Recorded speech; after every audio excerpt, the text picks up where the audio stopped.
Okay, today I'm going to show you how to fit a float valve to a Damsak. As you can see, this Damsak is full now and it's on the same level as the water in this blue bin. And in this blue bin I've got a float valve fitted. So as I push the float down, the water starts rushing in. So the water level in this blue bin is exactly on the same level as the top of the Damsak.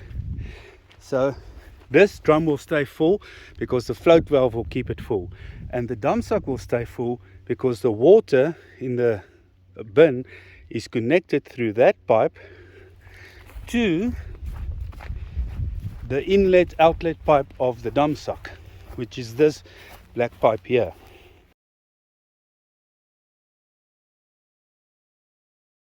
So this pipe goes and connects to the bottom of this Damsak.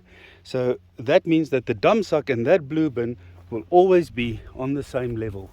And that's how you connect a float valve to a Damsak.